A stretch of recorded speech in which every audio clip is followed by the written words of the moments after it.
everyone. So today I'm going to share with you my new recipe that I made for my meat. It's just a little different. It's similar to my steakette, but I did add a few other ingredients that really added some beautiful flavors to the meat. So I want to share it with you. I know it's another meat video, but I know a lot of you are trying to find that perfect texture, that perfect taste. So I wanted to share the one I made. Now this is the meat that I used in my pizz'otte recipe, where I cooked up the seitan with some eggplant and onions. So this is the one that I used. So basically, guys, I'm just going to show you my ingredients. I'm not going to talk through this part of the video. So enjoy it, and I'm going to show you what goes in it.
Okay guys, we're gonna put these to rest and they're just gonna tighten up, and the oats and the panko is gonna kind of soak up a little bit of the moisture, and it's gonna make it that much better. Now if you want to, you could also put the panko at the end, but it's harder to get back into the meat. But we're just gonna let them rest, and as we're doing that, we've got, as you could tell, our broth is already simmering, so I'm going to put that on low. Just going to let this rest for about at least 10-15 minutes. If you want to let it rest longer, it's up to you. Someone asked me, can I put my meat, can I make the dough and put it in the refrigerator and cook it the day after? Yes, you can.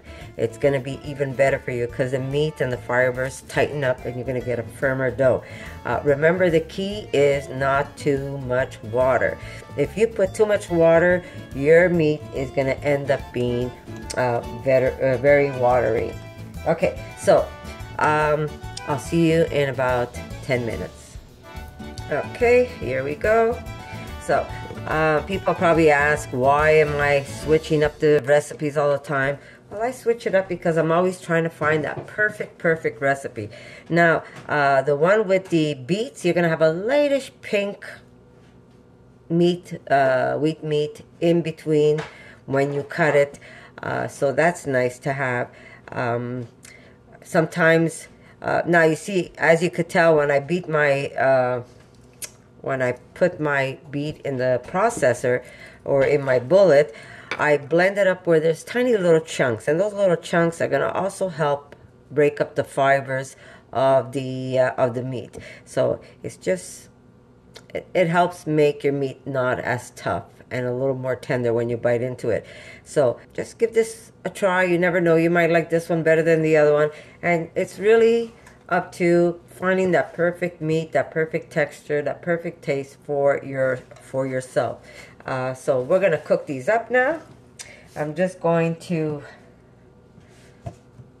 put the meat right into my broth. Now these will not stick onto each other. I wish I could show you. Let me see, I'm gonna put that in.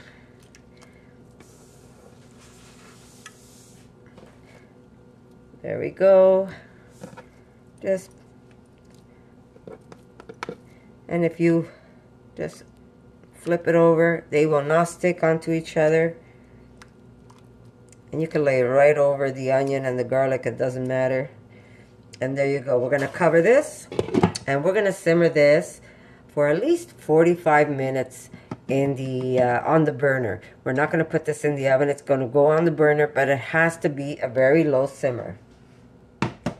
The lowest you can get it. If you find that if you keep it covered, it's your water starts boiling too high, that's where you're going to get that spongy meat. So you're trying to keep it as low simmer as possible. So if you see that it's even with the lid on your low, it's boiling too much, all you have to do is just slip a knife between your lid and your pot, and some of the steam comes out of it, and so it might simmer just a little slower for you. So that's just a little tip. So there you go. It's very easy, guys. So I hope you like this video, and just show you again. Whoop. There it is. And this is going to get brown on the outside, and it's going to stay nice and pinkish on the inside. So these are your steakettes, and you could do whatever you want with this meat. You could slice it like I did to use it in my pizz'otte, make it like a wrap.